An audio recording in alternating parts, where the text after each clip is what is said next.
Hey, good night, everybody.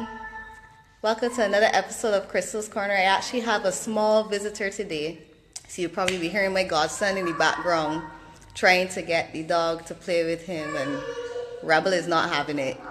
So, tonight's episode is going to go into some business tips and advice. I've actually had some persons reach out to me and ask if I can provide on other areas related to business, but NIS is not particularly my area. But I did say, based on all of these seminars I would have attended over the years, the books I would have read, the actual auditing that I would have done, and the number of businesses I visited, I could still see if I can come up with what would be my idea of some good business tips and advice. And I also have some on my page, Crystal's Corner. You will see, if you go there, that I would have posted over the period of time some tips and advice for persons who are looking to go into business or start their own thing. Hi, Matthew. Hope you're having a good time. So, welcome. And these are my ideas, not in any particular order, but I find these are the companies, the ones that take these tips into consideration are the ones that usually have a better time at being successful. So, first one.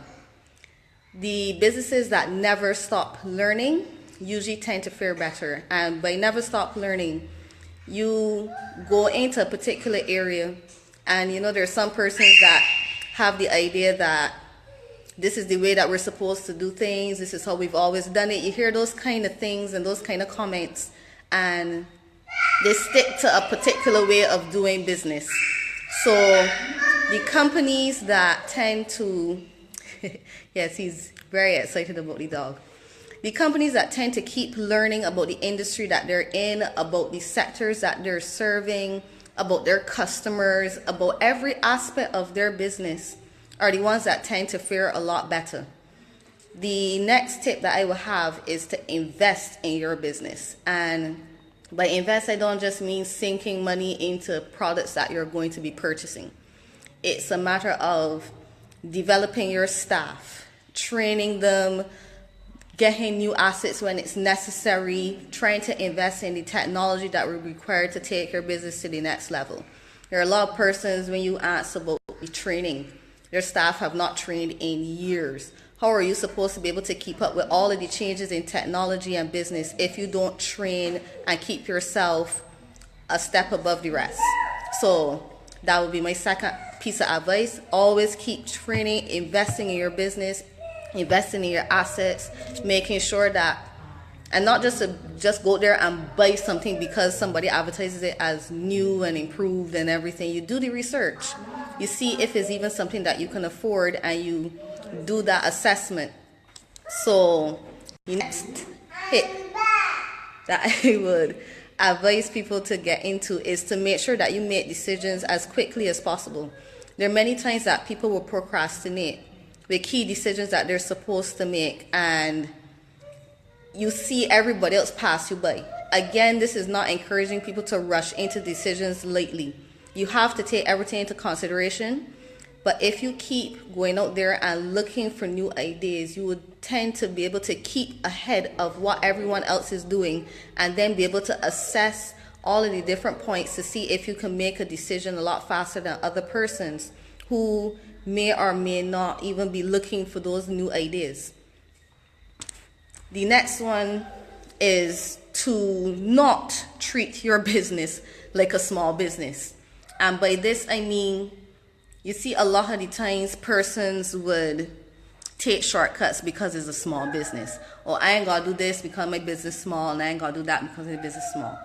Perfect example, keeping track of your expenses, keeping track of your inventory. I was talking to a friend of mine recently, and they were considering changing up the products that they were pushing. I won't give too much detail. And I asked what statistics they had to show which of their products were the most popular ones and which ones weren't doing well. They never documented this. Yes, it's a small business, but if you don't make notes of these kind of areas, how would you know what you're supposed to be changing up? You see your profits dropping, but you don't know which product it is that is contributing the lowest to your earnings. So you don't know if that's the one you're supposed to take out. And without the statistics, you might actually get rid of a product that's doing pretty well because your memory may not serve you as well as you think it might. So you might get rid of the blue product, not realizing that that is actually one of your better selling products, and keep one that does not sell that well because you don't have these statistics, because you just treat the business like a small business. Especially with the area of keeping track of expenses, I find there are a lot of persons who don't do that. So then they don't know where their money is going. They just know that it's disappearing and they can't tell where it's gone. This is a point I would have raised even with persons with personal finances, to make sure that you keep track of your expenses so you know where your money is going. It's even more critical with a business. And the best way to even get ideas on how to start treating your business like a small business, look at what the big businesses are doing. You would never see a company like Sagicor or, and that's where I work, so hey. You'll never see any of those big businesses not keeping track of their expenses, not having an idea of what kind of inventory you have. You go to Brydon's, they would be able to spit out an inventory listing and tell you how much stock they have on hand at any point in time. They'll be able to tell you which products they have sell well and which ones they might have to revisit because they're keeping track. You may not be able to have the kind of inventory levels that they have, but there are lots of controls that they have in place that you would also be able to implement. The next area that I think is very important is customer service. And I would give the example of Carter's. You walk into Carter's, and I don't think there's a person in Barbados that does not agree that Carter's gives excellent customer service. Why is it that a place like Carter's or Ace H&B or any of those other places are able to provide such wonderful customer service, but then you turn around with your business and you don't emphasize the same? The same way that customer service is sometimes the only reason you might even go into Carter's, you don't think that at some point customer service might be the reason somebody comes back to your business? And it's an easy way to put your business a step ahead of the rest, because to be quite honest, I do think there are a lot of businesses in Barbados that fail where customer service is concerned. So this is a very easy area, and if you are not sure what I mean by good customer service, go and walk into Carter's tomorrow. I can almost guarantee you will receive excellent customer service. Going to Ace H&B, going to Discount Hardware in Green Hill. Those are the kind of places where they make you feel welcome. When you asking questions, nobody ain't getting on like if you humbugging them, and they're always willing to try to see how they can make their customers happy. So if you need examples, go ahead. Sol is usually another good place. I can try to big up all the ones that I know. I usually also get good service in Shafat. These are the people that you can take examples from. And the same way you go and complain about the places that give you bad customer service, people are going to complain about your business if you also don't step up your game. The next area that I would emphasize is showing gratitude. We have a lot of places where, I know it's hard economic times now, but you have customers who are loyal to your business. And there are simple ways that you can show gratitude to these customers.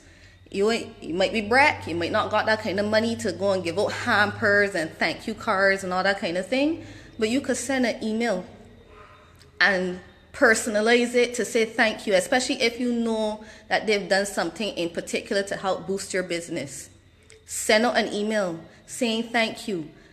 If you can highlight what it is that they did, put it in the email to show that they're not just getting a generic, everybody get this kind of email, but a real thank you. There's a lady who sells, and let me not use her because you might not want to encourage certain things and get people into trouble, but there's a bar across the road from us, Monster Bar. Every year at Christmas, he keeps track of the customers who give him a lot of business during the year, and he gives them a little extra at Christmas, whether it is a free drink or a free meal, something to show that he's noted that you were a customer that was loyal to him during the year, and he's going to give back in some way. I know another lady, she would give out treats to her friends at Christmas, that her customers, that were loyal to her during the year. I know persons who send cards. There are ways and means to be able to say to your customers, thank you, and they remember those things. And they say they will come back because, you know what, so-and-so has treated me good. At Christmas, then just remember me. And no, Christmas is next week. So even if it's that, you know, God going to sit down to all sorts of hours in the night and try to type up some personal emails, make the time, make the effort, because it goes a long way. The other piece of advice that I would give persons is to view your business through somebody else's eye. We Bajans real good at figuring out what somebody else doing wrong. But yet when it's time to put that lens on ourselves, we tend not to be as critical. Be your harshest judge. If you could go into KFC and complain about whatever it is that they would do, and I see people posting it on Facebook, take that own critical lens and put it on yourself. Assess your customer service. Assess the products that you would deliver. Assess the service that you give.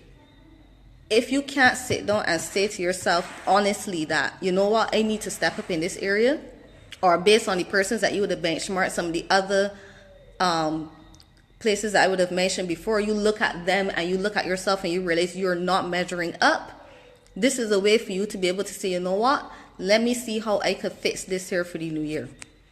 The next area that I would encourage people to do, and this one is, to me, really critical. A lot of people, it's impossible to be an expert at every single area of business. But I would say, yes, you may not understand everything thoroughly, but don't be a complete novice. So you have persons who go into business and you're selling smoothies like Sips. I would be very, very surprised if Sips did not have at least basic understanding of accounting, so that when somebody does it for him and brings these numbers to him, he's not looking at them like and trying to pretend that he knows what's going on. Because you may not have a degree in accounts and certifications and all the other things that you will make you a boss accountant, but you at least need to know what's a debit and credit. Was an asset versus a liability? Yes, puppy. Say hi, Nathan. Hello. Yes, sorry about that. But you should at least be able to understand the very basics so that when these experts come to you, you do not sound like an idiot. And when they're talking to you, you're able to ask questions. Because many times some of these persons, everybody isn't honest. Some of them might be running circles around you. And you don't want a situation where people are talking to you and you don't understand what's being said. And you're not able to ask questions that are critical to your business. So, piece of advice, BIMAP is a great place to go and learn a little bit about something. Find the areas that you're weak in. There are courses on YouTube. There are courses all over the place where you can at least have an idea as to how you can improve on the areas where you're weak in, so that you can be able to give some input into your business.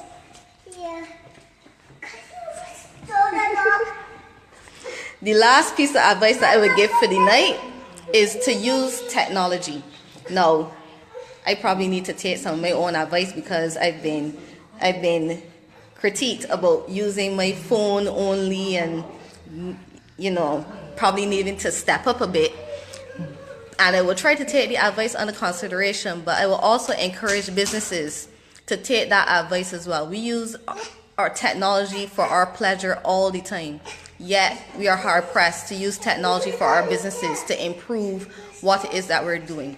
And the bigger companies, yes, they have the budget to be able to invest in technology, but we also need to find ways to be able to access global markets using the technology that we have. So I hope that the advice that I gave tonight will be helpful, and I hope everybody has a wonderful Monday. Nathan, you say bye-bye to everybody? Bye-bye. Bye-bye. Bye-bye. Bye-bye, Mommy. Bye. Everybody have a great Monday. Remember to like, share, comment. Visit my page, Crystal's Corner, for more tips and advice. And have a wonderful Monday.